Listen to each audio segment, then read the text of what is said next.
మన ప్రభువైన యేసుక్రీస్తు పరిశుద్ధ నామములో ఈ పాడ్కాస్ట్ ద్వారా వాక్యం వింటున్న ప్రతి వారికి నా హృదయపూర్వకమైనటువంటి వందనాలు. దేవుడు మిమ్మను దీవించునుగాక.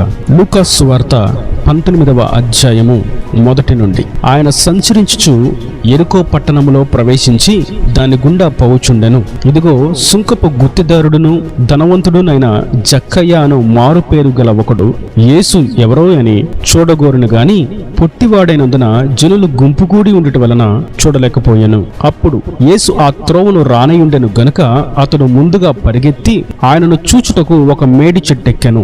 యేసు ఆ చోటికి వచ్చినప్పుడు కన్నులెత్తి చూచి, జక్కయ్య, త్వరగా దిగుము, నేడు నేను నీ ఇంట ఉండవలసి ఉన్నదని అతనితో చెప్పగా అతడు త్వరగా దిగి సంతోషముతో ఆయనను చేర్చుకొనెను. చదివినటువంటి వాక్య భాగం సుపరిచితమైనటువంటి లేఖన భాగం. ప్రభువును చూడాలని యెరికో పట్టణంలో ఉన్నటువంటి జక్కయ్య, అతడు ఒక ప్రభుత్వ ఉద్యోగి, సుంకపు గుత్తిదారుడు మరియు ధనవంతుడు.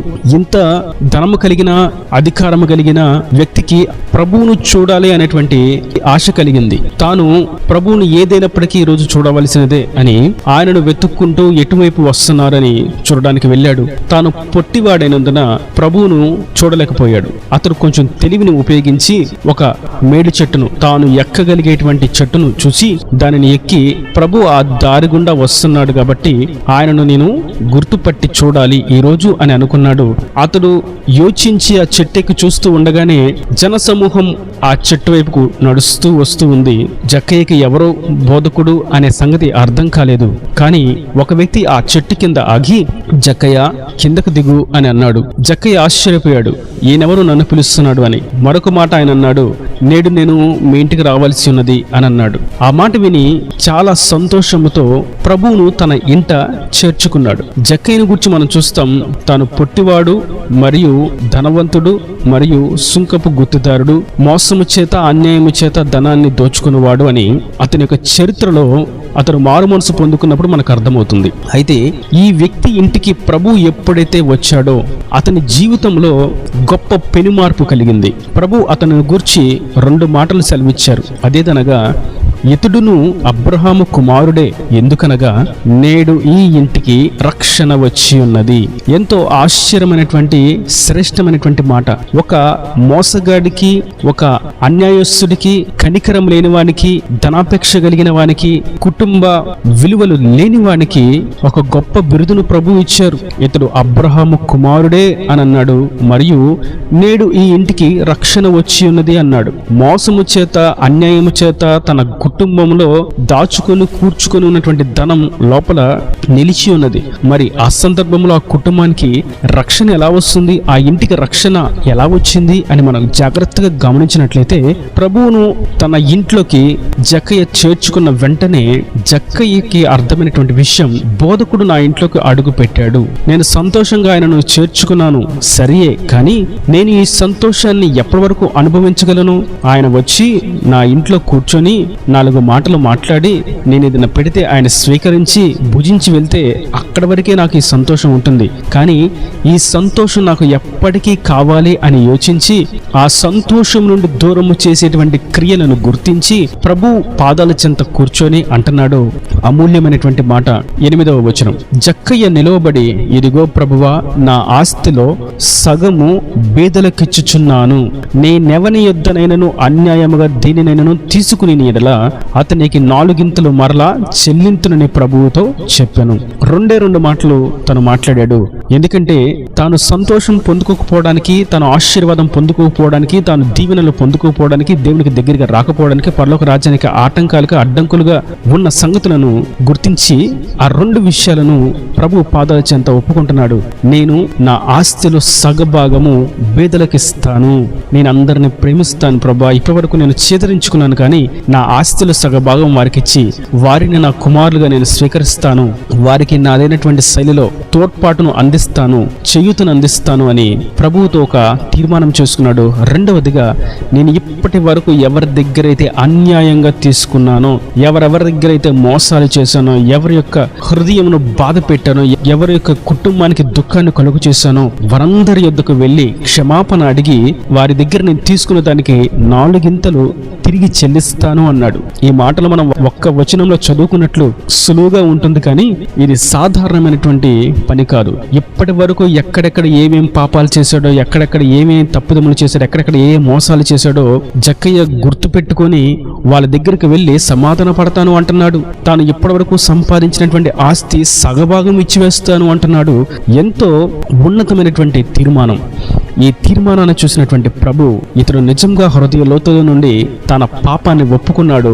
నిజమైనటువంటి సంతోషం కావాలని ఎదురు చూస్తున్నాడు.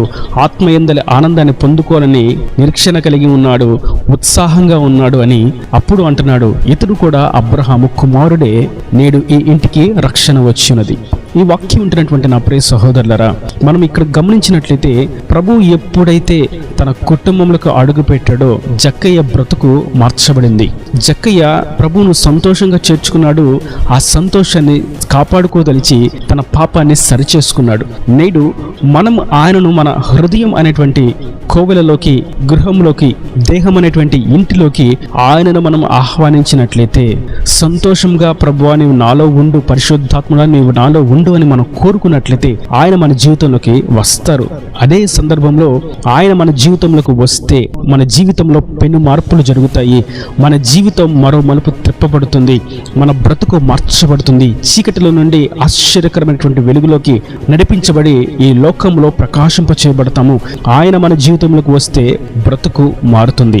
ఒకవేళ ఎన్నో సంవత్సరాల నుండి నేను కూడా క్రైస్తవురాలనే, నాకు బైబిల్ తెలుసు, నేను వాక్యం చదువుతాను, నాకు సంఘము, కాపర్లు, సేవకులు అనేకులు మాకు పరిచయస్తులై ఉన్నారు, మేము పాటలు పాడతాము, పుస్తకాలు రాస్తాము, ఆరాధన చేస్తాము, స్వార్థ చెప్తాము, కరపత్రికలు పంచుతాము అని ఒకవేళ అనుకుంటున్నప్పటికీ ప్రభువు వారి హృదయంలో లేకపోతే, ప్రభువు వారి ఇంట్లో లేకపోతే వారి జీవితంలో చీకటే మిగిలి ఉన్నది అన్న సంగతి నగ్న సత్యం. కానీ నేటి దినమున మనం గుర్తించవలసినటువంటి పాఠ్యం ఏదనగా ప్రభు మన జీవితంలోకి వస్తే మన బ్రతుకు మారుతుంది.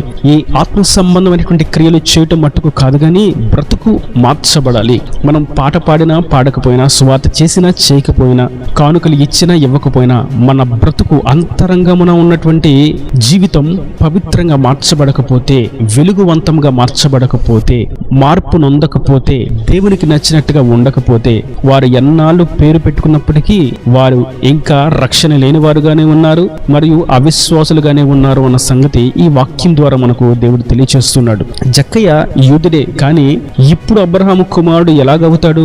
ఒకటే, తాను కేవలం భౌతికంగా అబ్రహాము కుమారుడు అని అనుకుంటున్నాడు, కానీ అబ్రహాము విశ్వాసులకు తండ్రి, ఆ విశ్వాసం కలిగి నేను జీవించాలి, అతని కుమారుడుగా అన్న సంగతిని తాను గుర్తించలేకపోయాడు. ఎప్పుడైతే ప్రభు తన ఇంటికి వచ్చాడో వెంటనే ప్రభు యందు విశ్వాసం ఉంచడం ప్రారంభించాడు. పాపులు పరలోకానికి వెళ్ళడం అన్న సంగతిని గుర్తించాడు, సరి చేసుకున్నాడు. ఇప్పుడు ఆయన మీద ఉంచినటువంటి విశ్వాసాన్ని బట్టి నిజముగా ఇతడు అబ్రహాము యొక్క కుమారుడు అని ప్రభు సాక్ష్యం ఇచ్చాడు. విశ్వాసుల యొక్క తండ్రికి ఈ విశ్వాసి కుమారుడు అని ప్రభువు చేత జక్కయ్య సాక్ష్యాన్ని పొందుకున్నవాడుగా ఉన్నాడు. ఆ ఇంటికి రక్షణను కలిగించేవాడుగా జక్కయ్య నిలబడగలిగాడు. నేటి వాక్యం ఉంటున్నటువంటి నా ప్రియ సహోదరులారా, మనం విశ్వాసములో కుమారులుగా, విశ్వాసములో స్థిరముగా, క్రీస్తును అనుసరిస్తున్న వారముగా, క్రీస్తును ప్రకటిస్తున్న వారముగా, క్రీస్తు కొరకు ప్రణమిల్లు వారముగా, మన కుటుంబానికి సైతం రక్షణలోకి నడిపించే వారముగా మనము నిలవవలసిన వారమై ఉన్నాము.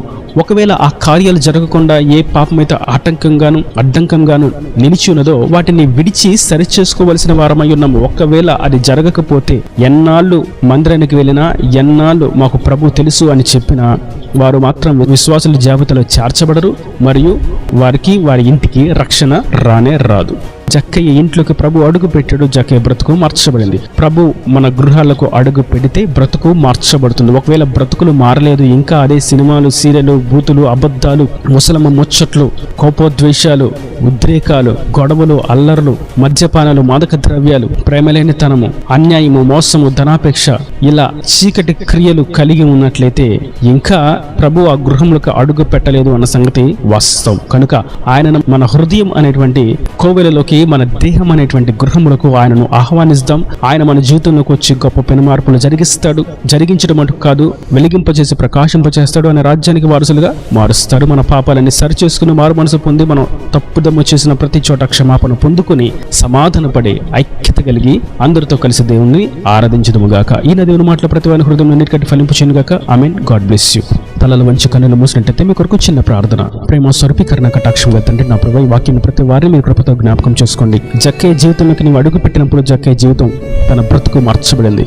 నా ప్రభువా, ఈ వాక్యం ప్రతి వారి జీవితాల్లోకి మీరు అడుగు పెట్టండి. వారి జీవితాలు మార్చబడినట్టుగా, ప్రకాశింపజేయబడినట్టుగా కృప దయచేయండి. వారు సంతోషంగా నేను చేర్చుకున్నట్లు సహాయం చేయండి. ఇంకా నీ వాక్యం ప్రతి వారి అవసరం అక్కర్ను నీ మహిమలో తీర్చి అక్కడ రాజ్యాన్ని సిద్ధపరచమని యేసు పరిశుద్ధ నామమున ప్రార్థించి వేడుకుంటున్నాను తండ్రి. ఆమేన్. ఆమేన్.